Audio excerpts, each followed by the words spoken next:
अस्सलाम वालेकुम। आज के इस लेक्चर में हम लोग चैप्टर नंबर 2 की एक्सरसाइज को सॉल्व करेंगे। सबसे पहला क्वेश्चन है हमारे पास मल्टीपल चॉइस क्वेश्चन का।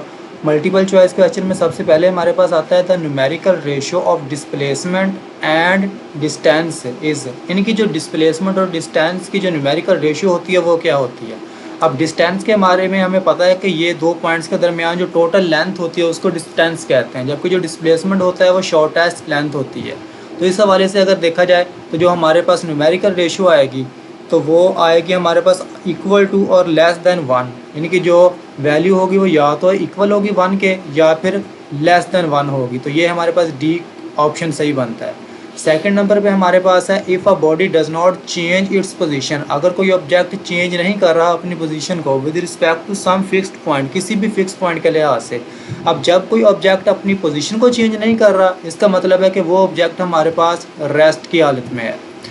थर्ड हमारे पास है a ball is drop from the top of a tower. किसी टावर की टॉप से गेंद को नीचे की तरफ फेंका गया है। The distance covered by it in first second. पहले 1 सेकंड में उसने जितना डिस्टेंस कवर किया है वो किसके बराबर होगा।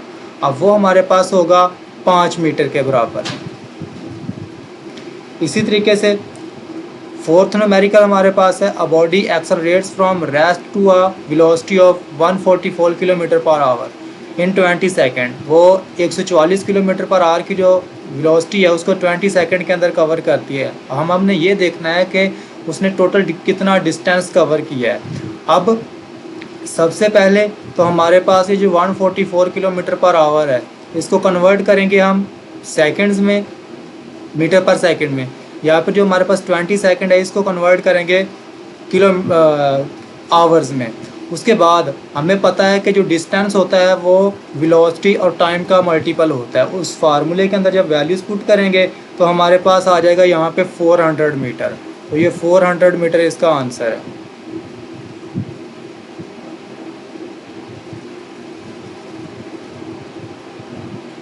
उसके बाद हमारे पास क्वेश्चन नंबर 5 है a body is moving with constant acceleration starting from rest. एक ऑब्जेक्ट है जो कांस्टेंट एक्सेलरेशन के साथ मूव कर रहा है। It covers a distance S in 4 second. 4 second में वो एस डिस्टेंस कवर करता है। How much time does it take to cover 1/4। इसका 1/4 कवर करने में उसको कितना वक्त लगेगा। तो इसको टाइम लगेगा हमारे पास 2 सेकंड का। उसके बाद 2.6 न्यूमेरिकल है, MCQs है हमारे पास। The displacement time graph of the two objects A and B are shown. ये हमारे पास ए और बी ऑब्जेक्ट के लिए डिस्टेंस टाइम ग्राफ को यहाँ पे उसने शो किया है। Point out the true statement from the following. इसमें से हमने बताना है कि जो ट्रू स्टेटमेंट है वो कौन सी है।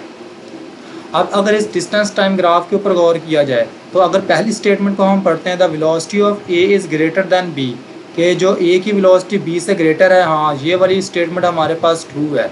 बाकी स्टेटमेंट्स को भी पढ़ के देख लेते हैं। The velocity of A is less than B, नहीं, ये हमारे पास जो ए वाला पॉइंट है वो ज़्यादा डिस्टेंस कवर कर रहा है कम टाइम के अंदर, तो इसकी वेलोसिटी ज़्यादा है। ये वाला पॉइंट हमारे पास रॉन्ग हो जाएगा। सी ऑप्शन हमारे पास है the velocity of A is equal to that of B. A की वेलोसिटी बी की वेलोसिटी के बराबर है, तो नहीं, ये वाला पॉइंट भी नहीं बनता। The graph gives no information in this regard. ये ग्राफ हमें इस बारे में कुछ भी नहीं बताता, तो नहीं, ये ग्राफ हमें बताता है कि ए की वेलोसिटी बी की वेलोसिटी से ज़्यादा है, तो हमारे पास इसका ए ऑप्शन सही बनेगा। इसी तरीके से 7th ऑप्शन है the area under the speed time graph is numerically equal to. हमने स्पीड टाइम ग्राफ को ये देखा था कि उसके नीचे का जो एरिया होता है वो डिस्टेंस के बराबर होता है। स्पीड को टाइम के साथ डिवाइड करें तो हमारे पास डिस्टेंस आता है, तो स्पीड टाइम ग्राफ का जो एरिया होता है वो डिस्टेंस के बराबर होता है, तो ये डिस्टेंस कवर्ड के बराबर। उसके बाद देखेंगे हम 8वां MCQs। The gradient of the speed time graph is equal to. Speed time graph का जो ग्रेडियंट है वो एक्सेलरेशन के बराबर होता है। अब स्पीड डिवाइडेड बाय टाइम हमारे पास एक्सेलरेशन के बराबर आता है। इसके बाद gradient of the distance time graph. अब डिस्टेंस और टाइम के ग्राफ के दरमियान जो ग्रेडियंट है वो हमारे पास स्पीड के बराबर होगा।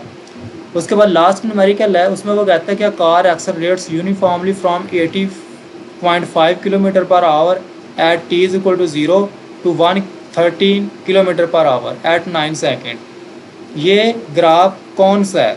अब इनिशियली जो उसकी वेलोसिटी है वो कुछ ना कुछ है, उसके बाद जो उसकी वेलोसिटी है वो 9 सेकंड तक 80.5 से बढ़कर 113 किलोमीटर तक हो जाती है, यानी कि उसकी वेलोसिटी इंक्रीज़ कर रही है। अब वेलोसिटी इंक्रीज़ कर रही है तो डी वाला ग्राफ और हमारे पास करेक्ट नहीं हो सकता। अब बाकी बचती है सी, बी और ए। अब इनिशियली उसकी कुछ ना कुछ वेलोसिटी है, वो हमारे पास 80.5 किलोमीटर पर आवर है। तो इसका मतलब है कि जो हमारे पास बी ऑप्शन है वो भी गलत हो जाता है। तो हमारे पास बचता है सी या फिर हमारे पास ई। इन दोनों में से हमारे पास जो सी ऑप्शन है वो इसका बिल्कुल करेक्ट है। ओके, उसके बाद देखेंगे हम यहाँ पे इसके शॉर्ट क्वेश्चन को। सबसे पहले नंबर पे हमारे पास शॉर्ट क्वेश्चन है define scalar and vector quantities. अब स्केलर और वेक्टर क्वांटिटीज क्या होती हैं?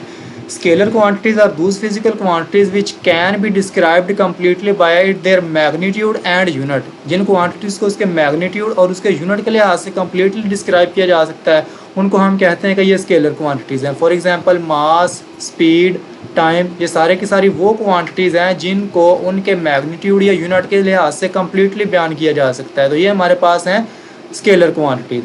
दूसरे नंबर पे वो क्वांटिटीज़ जिनको शो करने के लिए साथ में डायरेक्शन की भी ज़रूरत होती है। Vectors are those physical quantities which need magnitude as well as direction to completely describe. For example हमारे पास वेट है, फोर्स है, वेलोसिटी है, ये वो क्वांटिटीज़ है जिनको डिस्क्राइब करने के लिए हमें उसके मैग्नीट्यूड के साथ साथ उसकी डायरेक्शन की भी ज़रूरत होगी। सेकंड क्वेश्चन हमारे पास है give 5 examples of each scalar and vector. तो वही ऊपर वाले सवाल में से आ गया कि स्केलर और वेक्टर की 5 एग्जांपल्स देनी है आपने।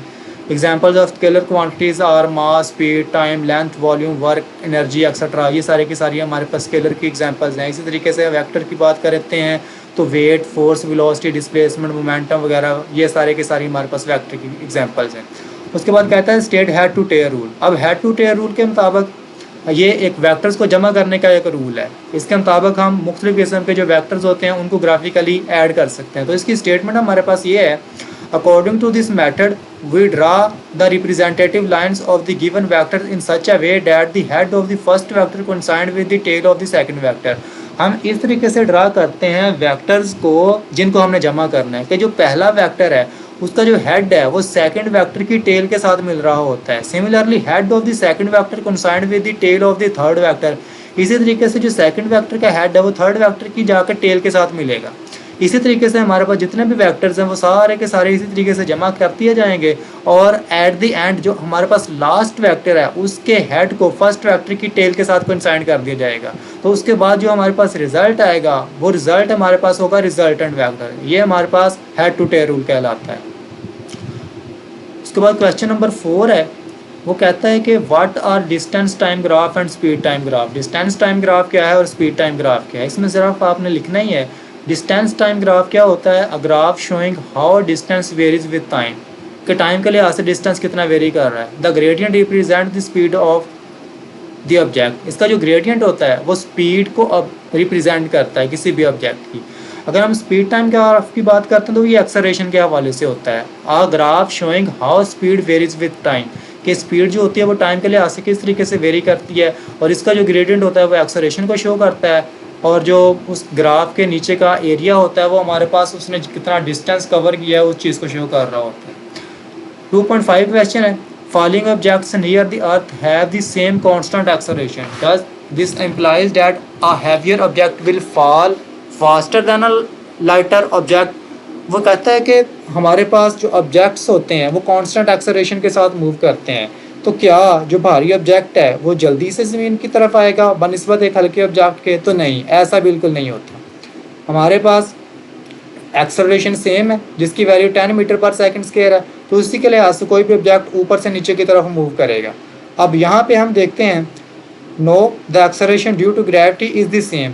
ग्रेविटी की वजह से जो एक्सेलरेशन है वो सेम होता है जिसकी वैल्यू 9.8 मीटर पर सेकंड होती है रिगार्डलेस ऑफ देयर मास, क्योंकि मास का उसके ऊपर इफेक्ट नहीं है। Therefore both heavier and lighter objects fall at the same rate. दोनों जो भारी ऑब्जेक्ट्स हैं और जो हल्के ऑब्जेक्ट्स हैं वो एक जैसे रेट में एक जैसे टाइम में नीचे ज़मीन तक पहुंचेंगे। 2.6 मेरे क्वेश्चन है हमारे पास, उसमें वो कहता है the vectors quantities are sometimes written in scalar notation, how is the direction indicated. बाज़ औक़ात ऐसे होता है कि जो वेक्टर क्वांटिटीज़ होती हैं उनको स्केलर नोटेशन के अंदर लिख दिया जाता है, मतलब कि बोल्ड फॉर्म के अंदर नहीं लिखा जाता, तो उस वक्त उनकी डायरेक्शन को कैसे शो करेंगे। अब इस वक्त हम क्या करेंगे कि या तो उसके ऊपर यूनिट यूज़ कर लेंगे, जो कोई यूनिट वेक्टर होगा उसके डायरेक्शन को शो करने के लिए using a unit vector to specify the direction, या फिर हम ये करेंगे कि एंगल को इस्तेमाल करेंगे उसकी डायरेक्शन को रिप्रेजेंट करने के लिए कि कौन सा रेफरेंस एंगल है। रेफरेंस एंगल से वो जो है वो नॉर्थ साइड पे है, साउथ साइड पे, एक्स एक्सिस के लॉन्ग है या वाई एक्सिस के लॉन्ग है। इस तरीके से हम जो एंगल है उसको रेफरेंस एक्सिस के लिहाज से बयान कर सकते हैं, जो कि उसकी डायरेक्शन के बारे में कम्प्लीटली इंडिकेट कर देगा। उसके बाद तीसरे नंबर पे ये हो सकता है कि यूजिंग अ पॉजिटिव और नेगेटिव साइन, हम उसके साथ पॉजिटिव साइन यूज़ कर सकते हैं एक्स एक्सिस के लॉन्ग ग्राफ बनाने के लिए, और नेगेटिव साइन का यूज़ कर सकते हैं हमारे पास जो नेगेटिव एक्स एक्सिस के लॉन्ग ग्राफ है उसको उसकी डायरेक्शन को शो करने के लिए। उसके बाद 2.7 क्वेश्चन है, a body is moving with uniform speed. कहता है कि एक ऑब्जेक्ट यूनिफॉर्म स्पीड के साथ मूव कर रहा है, विल इट्स वेलोसिटी भी यूनिफॉर्म, क्या उसकी वेलोसिटी भी यूनिफॉर्म होगी? No, the velocity will not be uniform. अगर कोई ऑब्जेक्ट यूनिफॉर्म स्पीड के साथ मूव कर रहा है तो उसकी वेलोसिटी यूनिफॉर्म नहीं होगी। ये हो भी सकता है कि यूनिफॉर्म हो, नहीं भी हो सकता। अगर वेलोसिटी जो होती है, चूँकि हमें पता है कि वो मैग्नीट्यूड के ऊपर भी डिपेंड करती है और उसकी डायरेक्शन के ऊपर भी डिपेंड करती है। मैग्नीट्यूड किस चीज़ का? मैग्नीट्यूड उसकी स्पीड का। अगर तो स्पीड कम या ज़्यादा हो रही है तब तो ओके, उसके अंदर एक्सेलरेशन होगा, उसकी वेलोसिटी यूनिफॉर्म नहीं होगी। लेकिन अगर कोई ऑब्जेक्ट यूनिफॉर्मली मूव कर रहा है तो वहाँ पे देखा जाएगा उसकी डायरेक्शन के बारे में। अब अगर कोई ऑब्जेक्ट अपनी डायरेक्शन को चेंज कर रहा है, जैसे कि कोई ऑब्जेक्ट एक सर्कुलर पाथ में मूव कर रहा है या टर्न ले रहा है, उस वक्त उसकी जो वेलोसिटी है वो चेंज होगी। हो सकता है कि उसकी स्पीड वहाँ पे कांस्टेंट ही हो। तो ये हमारे पास इसका आंसर आ जाएगा।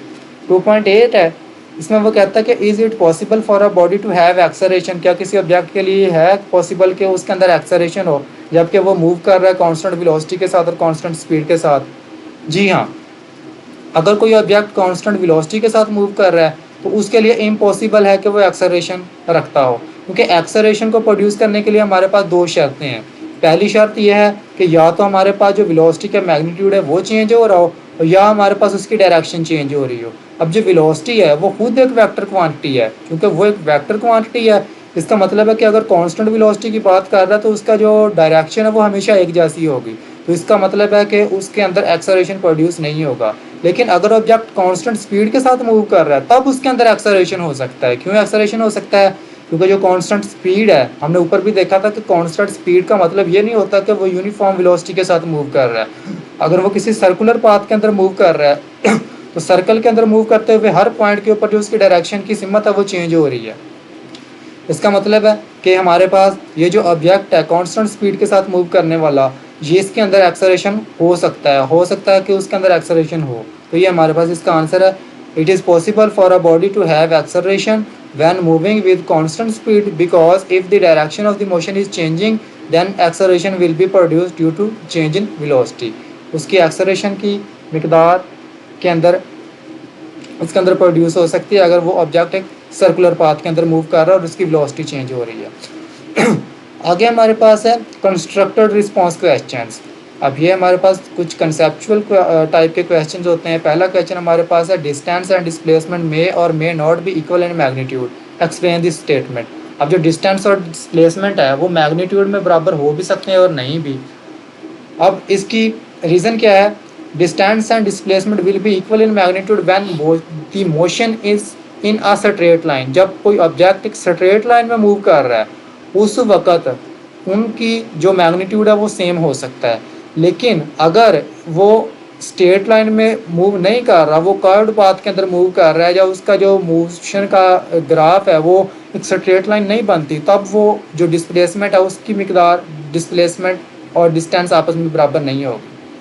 उसके बाद 2.2 में कहता है कि when a bullet is fired, जब एक गन को फायर किया जाता है, its velocity with which it leaves the barrel is called the मजल वेलोसिटी। उसका मजल वेलोसिटी कहा जाता है ऑफ द गन की।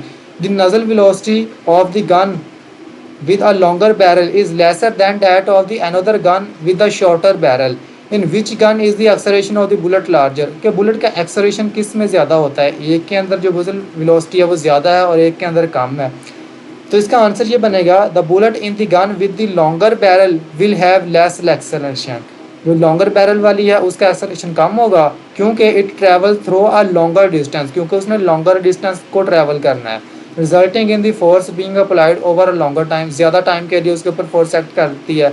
जबकि दूसरे नंबर पे अगर हम देखें शॉर्टर बैरल के लिए तो the force is applied over a shorter distance, वो छोटे डिस्टेंस को कवर करने के लिए बनाई गई होती है।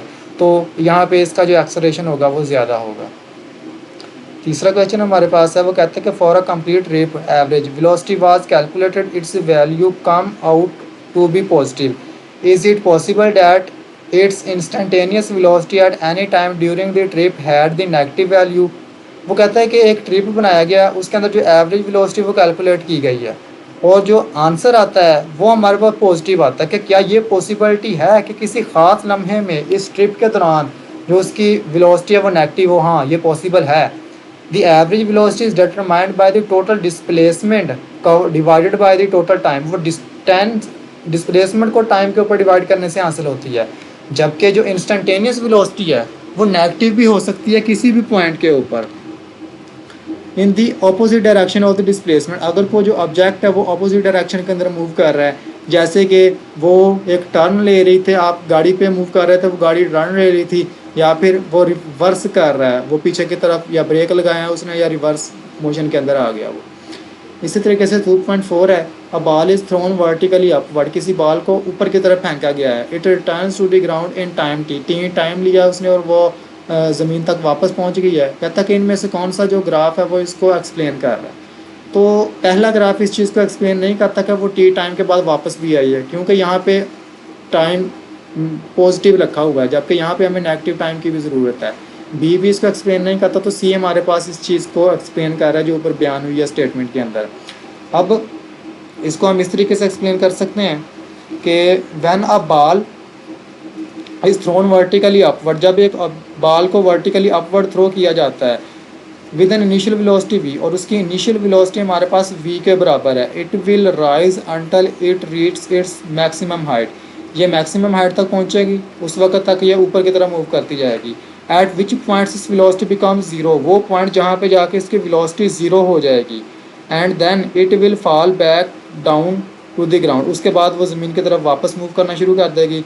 The time taken to reach the maximum height is t/2। अब वापस आई आने का अगर जो टोटल टाइम है वो हमारे पास t के बराबर है, तो सिर्फ ऊपर की तरफ जाने का जो टाइम है हमारे पास वो t/2 आएगा। टोटल टाइम जैसे फ़र्ज़ किया हो कि ऊपर की तरफ जाने में उसने लिए हैं 10 सेकंड, तो वापस नीचे तक आने में और ऊपर तक जाने में टोटल फ़र्ज़ किया उसने 10 सेकंड लिए हैं। तो अगर हम सिर्फ एक डायरेक्शन के अंदर उसकी मोशन को फाइंड आउट करना चाहते हैं कितना टाइम लिया है, तो हमारे पास 5 सेकंड आ जाएगा इसको डिवाइड करने के बाद। इसी तरीके से next, and the time taken to the fall back down is also t/2, जितना ऊपर जाने के लिए टाइम लिया है सेम उतना टाइम ही वो वापस ही नीचे आने के लिए लेगी। Therefore total time and the end of the journey will be t, total time जो हमारे पास होगा वो इसका t के बराबर ही होगा। The velocity time graph shows a linear decrease from v to 0, वो जो टाइम उसने लिया है वो एक लीनियर शो करेगा, तो इस वजह से हमारे पास जो ये वाला सी ग्राफ है ये हमारे पास करेक्ट होगा। उसके बाद 2.5 है, द फिगर, ये हमारे पास एक फ़िगर बनाई गई है, उसमें वो कहता है कि एक साइकिलिस्ट है उसकी वेलोसिटी को शो किया गया है। अब हमने कुछ क्वेश्चंस के आंसर देने हैं, ए बी और सी में उसने कितना डिस्टेंस कवर किया है। अब सबसे पहले हमारे पास ए जो ग्राफ है इसके अंदर टोटल उसने 0 से स्टार्ट किया है और तकरीबन 2 किलोमीटर का डिस्टेंस कवर किया है, तो ये हमारे पास 2 किलोमीटर का डिस्टेंस है। टाइम कितना लिया है उसने, टाइम उसने लिया है तकरीबन 6 मिनट तक, 6 मिनट का उसने टाइम लिया है। इसी तरीके से अगर इसकी वेलोसिटी निकालना चाहते हैं तो क्या हमारे पास डिस्टेंस भी आ गया और टाइम भी आ गया, तो वेलोसिटी हम निकाल सकते हैं, चूँकि एक स्ट्रेट लाइन में ये मूव कर रहा है। डिस्टेंस को टाइम के साथ डिवाइड कर दिया जाएगा तो इसकी वेलोसिटी आ जाएगी। 2 किलोमीटर डिवाइडेड बाई 6 मिनट, तो ये 0.33 किलोमीटर पर मिनट आ गया। अगर आपने इसको सेकंड में निकालना तो वो भी हम इसको फाइंड आउट कर सकते हैं।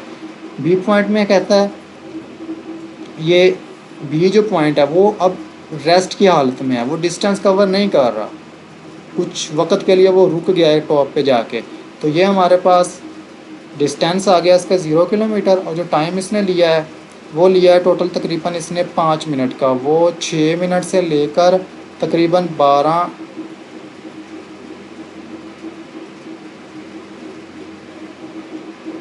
11 मिनट तक बनता है। तकरीबन 6 मिनट से लेकर तकरीबन 11 मिनट तक वो रेस्ट की हालत में रहा है। उसके बाद 11वें मिनट के बाद 20 मिनट तक उसने वापस से मूव करना स्टार्ट किया है, लेकिन उसकी जो वेलोसिटी है वो नेगेटिव के अंदर डिस्टेंस उसने कवर किया है। दोबारा से 2 किलोमीटर का डिस्टेंस कवर किया है, कितने टाइम के अंदर, उसने टोटल 9 मिनट लिए हैं। 11 से लेकर 20 में से 11 को माइनस करते हैं हमारे पास तो 9 मिनट्स आ जाते हैं, तो यहाँ पे उसने टोटल 9 मिनट लिए हैं। अब इसकी वेलोसिटी निकालना चाहते हैं तो वेलोसिटी हमारे पास वही डिस्टेंस डिवाइडेड बाय टाइम के बराबर आ जाएगी, तो माइनस में आएगी। मैग्नीस का सिंबल ये डिनोट करता है कि इसकी जो डायरेक्शन है वो अपोजिट है इनिशियल वेलोसिटी के। उसके बाद 2.6 है, is it possible that the velocity of an object is zero at any instant of time, क्या किसी भी टाइम के ऊपर जो उसकी वेलोसिटी है वो ज़ीरो हो सकती है? यस, हाँ, किसी भी ऑब्जेक्ट के ऊपर वेलोसिटी ज़ीरो हो सकती है। फॉर एग्जांपल अगर हम किसी बाल को ऊपर की तरफ फेंकते हैं, जब कोई ऑब्जेक्ट ऊपर की तरफ मूव करता है तो हाईएस्ट पॉइंट के ऊपर जाके जो उसकी वेलोसिटी है वो ज़ीरो होती है, लेकिन उसके अंदर जो एक्सेलरेशन है वो ज़ीरो नहीं होता, क्योंकि एक्सेलरेशन की मकदार ग्रेविटी के ऊपर डिपेंड करती है और वो 9.8 मीटर पर सेकंड ही होती है।